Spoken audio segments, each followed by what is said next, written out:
So before we get to the fight stuff, how was SummerSlam? How was the experience? SummerSlam was like no joke, one of the top 3 best days of my life. It was amazing. We got to go backstage before the show, meet all the wrestlers. We got to sit front row. And for people that, even if you've never been, even at a local pro wrestling event, especially so for the WWE because it's so huge, the experience ringside is so much different than the experience in the other seats, just because you're a part of the show. And it was amazing. It was amazing. You got to do the ice bucket challenge with Stephanie, and then she flashed the 4 symbol as she walked through. I mean, what was that like? Just as I mean, you get to be a fan for a night, you know what I mean? But like, how was that? It was when she walked by and looked right at us and flashed the 4s. It was like. I lost my mind. I wasn't even able to drink, and I lost my mind. I was like practically, you know, when you scream so hard that you kind of choke on your own tongue. That's kind of what happened, and it was like the validation to be back there. And every wrestler, when we were backstage, knew who we were. A lot of them follow MMA. You know, they're fans of the UFC.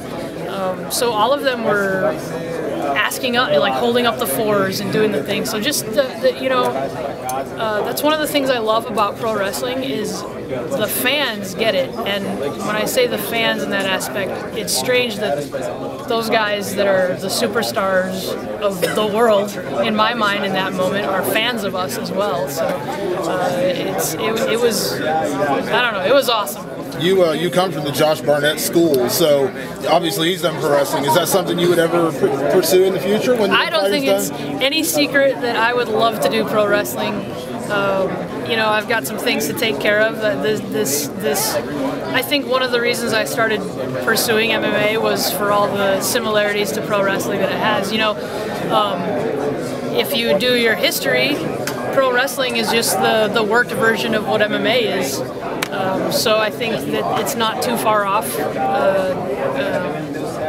That's, you know, we'll see. We'll see how long I fight, because if I fight too long, my body won't be able to handle pro wrestling, but you never know. So I'll put you on the spot. You're fighting Betch Carrera. You know the history there with the 4 Horsewomen a little bit there. Mics are on you. It's WWE. Give me your best WWE promo for your fight on Saturday night. You got a promo for your cutting a promo? I don't want to give away all the promo stuff I have for the you know, I'll just shoot on you. The thing is nobody was talking about her. She didn't have exciting enough fights to even be talked about until she tried to springboard off of our name and the name we've made and the branding we've done. So if she thinks, you know, she's going to pick us to springboard her career and light speed her to a title shot, it's a bummer for her. Undefeated, young up-and-comer, she was on a great ride and could have had a great run, and it has to be derailed because she wanted to take a shortcut. What do you think of the kind of crazy fan attention that you guys have gotten as the 4 Horsemen? Did you ever imagine? I mean, obviously, you know, Ronda, you know, is the champion, so of course she's going to get a lot of attention. But the 4 of you together have become stars, and it's kind of crazy how big that what started out as almost, I won't say a joke, but you know, kind of an insider thing. It was a very tongue-in-cheek thing. Yeah, and now you can't separate yourself from it. It's awesome. I mean, obviously, coming from a pro wrestling love, it's unbelievable that same kind of, I don't even know how to word it, that same kind of draw can happen.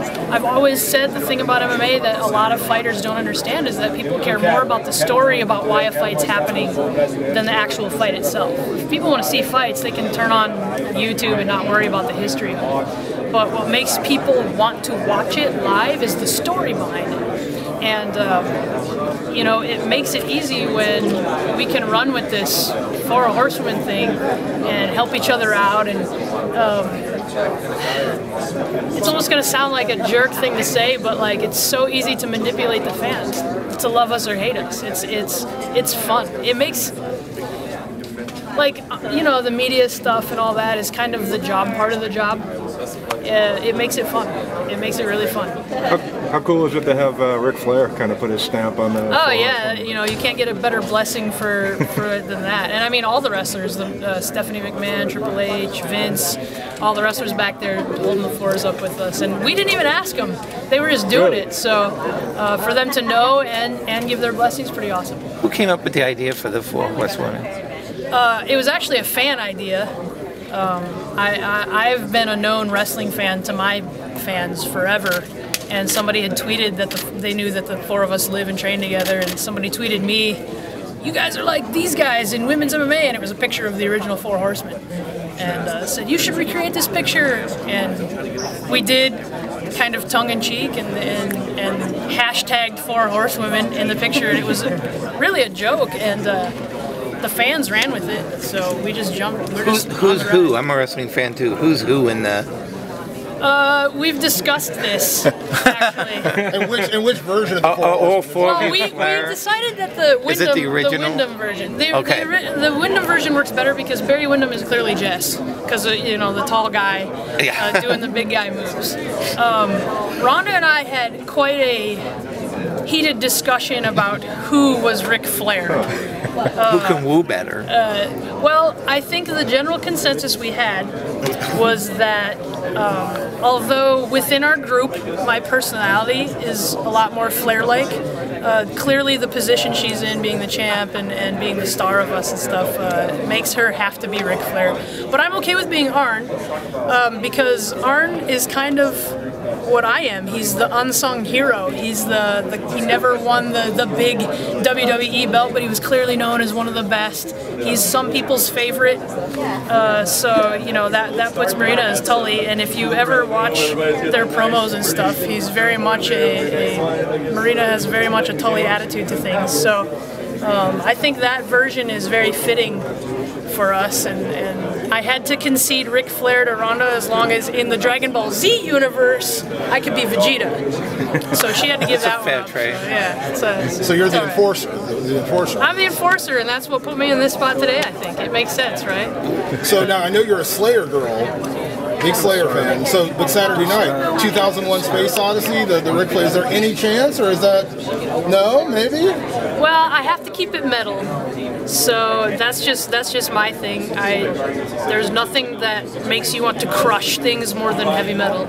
So we'll see. We'll see. I'll leave it a surprise, but the metalheads will get it. Even some of the non-metalheads should get it. It's that good. I think Barnett would be disappointed if he didn't walk out to metal. Yeah, I think you're right. And he's going to be here in your corner, right? Yeah, he'll be here. He actually might be here at the hotel by now. He's flying in today, so yeah, I'm very much cut from the same cloth as the War Master. Does he get to be J.J. Dillon? Is that a little bit too much for a horseman, maybe? I don't know that I make him JJ, but I don't know who would be JJ. Maybe Lazy? I don't know.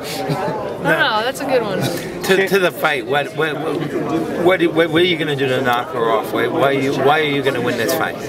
I think she's biting off a little more than she can chew.